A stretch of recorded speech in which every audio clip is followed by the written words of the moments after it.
Hi, I'm Lissy Rosemont. Thanks for joining us back at the Junior League Band blog. These past 2 weeks, we've had a new EP that I have made for the Roseanne Cash show that I had 2 nights ago, which we've got some fun footage of. I'm coming soon. It's gonna be cold. You can't make a way on your own.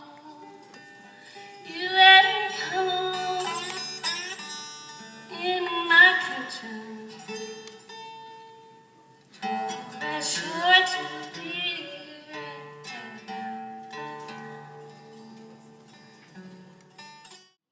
Will Wakert, who is the drummer in the Junior League Band for a while, he's also an incredible engineer and had me over to record in his basement, so I've got some fun footage of that.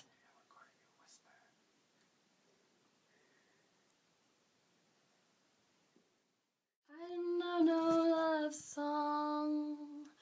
I can't sing the blues anymore. And then also turning around and making actual CDs out of it and folding and doing our little organic, homemade, Google searched CD packet, which we've got some video of. Here's the CD. And then we went and had these printed out, and I just wrote the stuff on it. What you do is you match it up.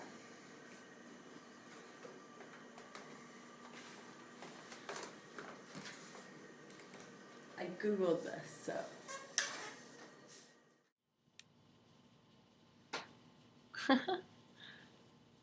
So this is the new EP that we've got for sale. It's for $5 on LissyRosemont.com. And we always go around the towns if we can and try to put up as many posters as we can in coffee shops and restaurants. It's a big part of our marketing. This is the poster that Mike Benson, if you guys live in DC, you know him from Cafe St. X, or if you're down in Carborough and Chapel Hill, he's the owner of Southern Rail and the station, so right across from Cat's Cradle. But anyways, he made this little number. Which is kind of hysterical because, oh, that's supposed to be me. My mom just saw it too and thought, she said, "Are you holding a gun?" Yes.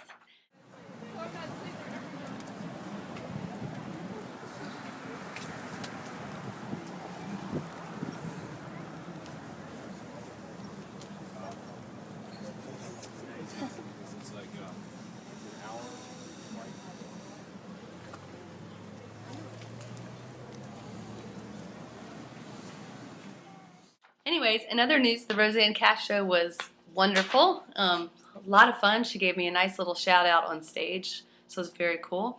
Played about 6 tunes. 4 of them are on the EP that you can get at LissyRosemont.com.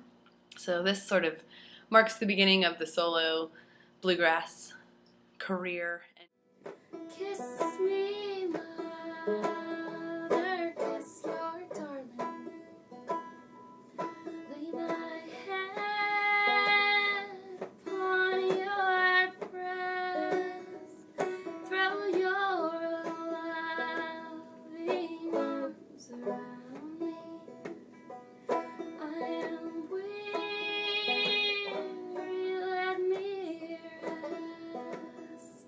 I am weary, let me rest.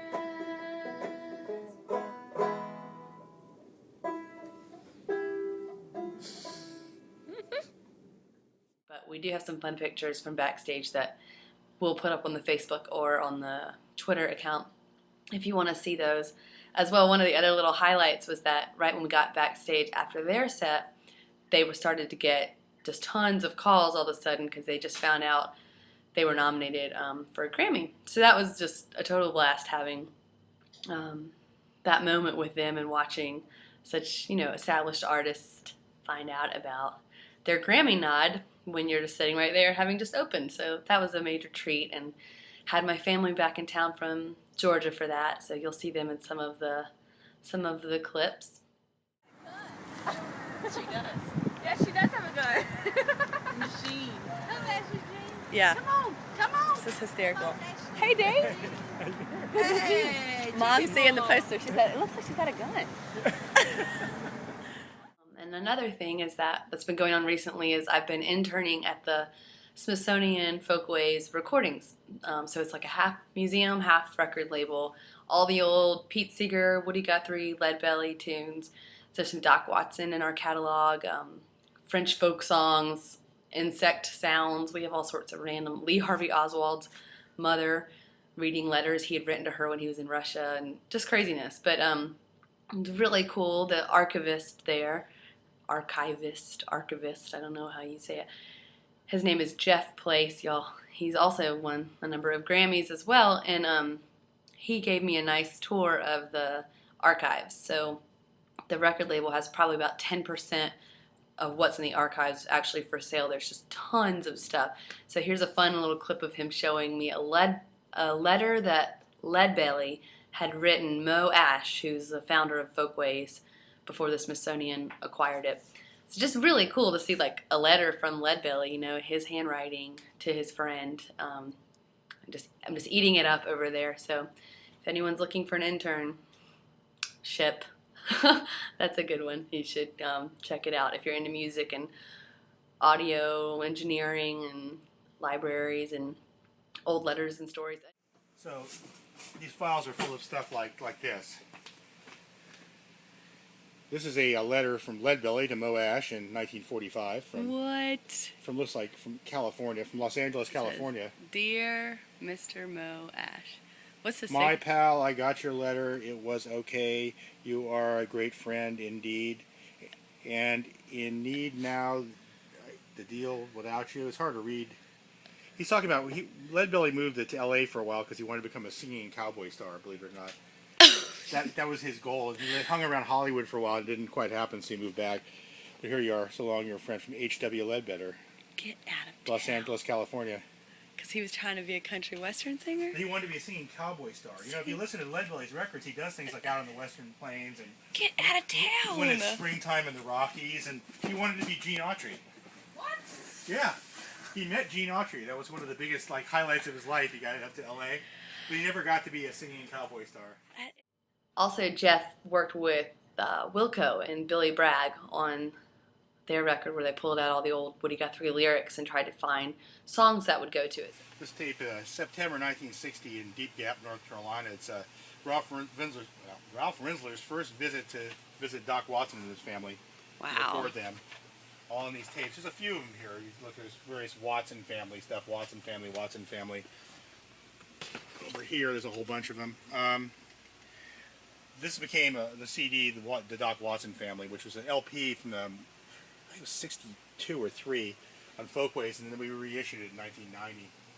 Going through, Ralph and I went back through all his original tapes and found all sorts of outtakes and things that he hadn't used, and we sort of worked from the original tapes again and put together a new version of it.